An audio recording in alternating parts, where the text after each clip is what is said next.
செயல்படுகிறார்.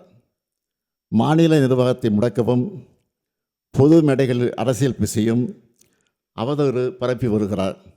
அது அவர் சொந்த விருப்பம் என்று கருதலாம்.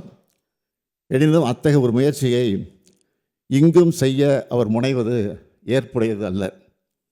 நூற்றாண்டு விழா கொண்டாடி சீரும் சிறப்போடும் இயங்குகின்ற பேரவையின் புகழ் மங்கிடாத வகையில் பாதுகாத்து வந்த சான்றோர்களின் வழித்தடத்தினை பின்பற்ற வேண்டிய கடமை நமக்கு உள்ளது.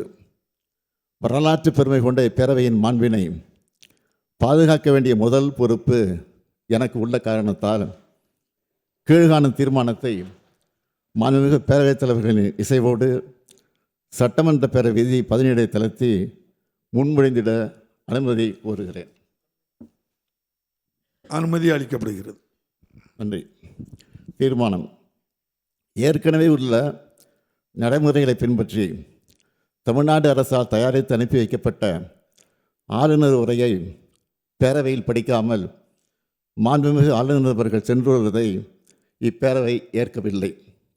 மாண்புமிகு ஆளுநர் அவர்களுக்கு அனுப்பி வைக்கப்பட்ட சட்டமன்ற உறுப்பினர்கள் மேசையில் உள்ள கணினியில் பதிவேற்றம் செய்யப்பட்ட ஆளுநர் உரையின் ஆங்கில மொழியாக்கம் இங்கே மாண்புமிகு ஆளுநர் அவர்களால் படிக்கப்பட்டதாக